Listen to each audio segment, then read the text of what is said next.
आज का सारा दिन इतना बुरा गुजरा था कि बस दिल कर रहा था सिर फोड़ लूं अपना। अकेलेपन से बचने के लिए एक दोस्त को फ़ोन किया तो उसने मुंबई का एक पता देकर वहां पहुंचने के लिए कहा। बस बेहतर यही लगा मुझे कि उसके दिए पते के 7वें माले पर जाने के लिए लिफ्ट का बटन दबा ही रहा था कि 10-11 साल का एक बच्चा जो सीढ़ियों की तरफ जा रहा था बोला, अंकल लिफ्ट खराब है, और सीढ़ियाँ चढ़ने लगा। अंकल अभी तो मेरी शादी भी नहीं हुई, मैंने खौफ से कहा। वह हंस दिया। मेरे बुरे दिन का असर कम होने का नाम ही नहीं ले रहा था।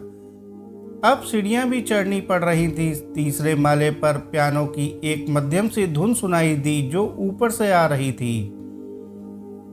ऊपर बढ़ते हुए वह तेज होती गई और मेरे दिल की धड़कन भी। सालों बाद सुनी थी वह धुन, एक बहुत पुराने गीत की धुन जो आजकल कहीं सुनाई नहीं देती क्योंकि कोई बजाना पसंद नहीं करता। मेरी कुछ मधुर यादें जुड़ी थी उस धुन से। ये पियानो कौन बजा रहा है दोस्त? मनीषा दीदी, वह बोला और नाम सुनकर ही गुस्सा आ गया मुझे। क्या हुआ अंकल? वह अंधी होते हुए भी बहुत अच्छा सिखाती हैं। अंधी? मेरे कदम वहीं थम गए। मनीषा की आंखें कितनी प्यारी थीं। ये जरूर कोई और होगी, लेकिन धुन, क्या यह भी संयोग मात्र है? क्या यही है मनीषा दीदी? मैंने जेब से पर्स निकाला। बच्चे ने हैरानी से मनीषा की तस्वीर देखी और हाँ में सिर हिलाया। चौथे माले पर उसने एक दरवाजे की ओर संकेत किया। पियानो की आवाज़ अब नहीं आ रही थी। मेरे डोरबेल पुश करने से पहले ही उस बच्चे ने दरवाज़ा खोल दिया। अंदर पियानो के पास बैठी थी मनीषा और 3-4 बच्चे जो अपने कीबोर्ड्स पर वही धुन बजा रहे थे। दीदी, कोई आया है, एक बच्चा बोला। कोई बात नहीं, मैं इंतजार कर लूँगा। मैंने तेज धड़कते दिल को संभाला तो मनीषा मेरी आवाज़ सुनकर बेतरह चौंकी। बच्चे तो जाने ही वाले हैं, मनीषा बोली तो बच्चे उठ खड़े हुए। वह अपने हाथों से टटोलने लगी और पियानो पर रखा काला चश्मा ढूंढकर पहन लिया उसने।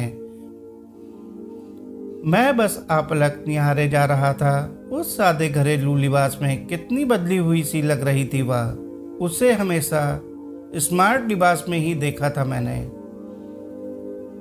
आप कौन हैं? क्या आपके बच्चे को पियानो सीखना है? आप बैठिए ना। उसने एक और पड़े सोफे की ओर इशारा किया। मेरी आंखों में उसे यूं इस हाल में देखकर आंसू थे, पर वह तो देख नहीं सकती थी ना।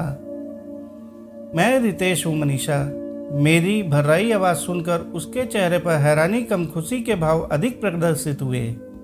मैं तो आवाज़ से एकदम पहचान गई थी, लेकिन तुम्हारे यहाँ होने की कोई संभावना नहीं थी, तो बस लगा कोई और होगा तुम्हारे जैसी आवाज़ वाला।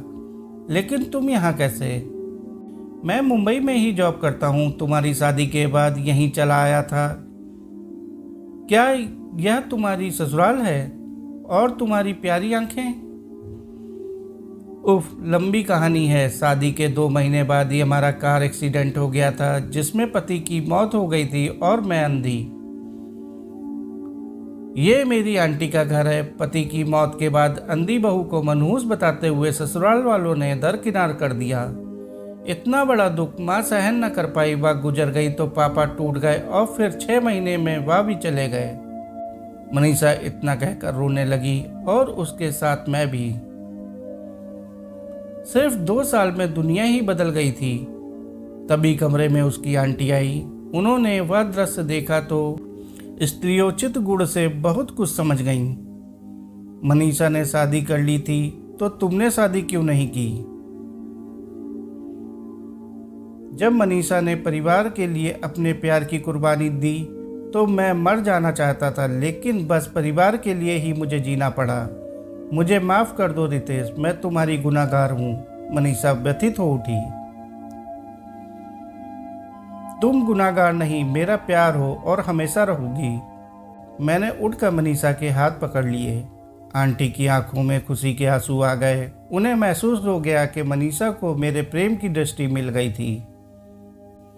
साथियों, कहानी को आखिर तक सुनने के लिए आपका बहुत बहुत शुक्रिया। कहानी अच्छी लगी हो तो कहानी को लाइक और चैनल को सब्सक्राइब कर लीजिए। धन्यवाद।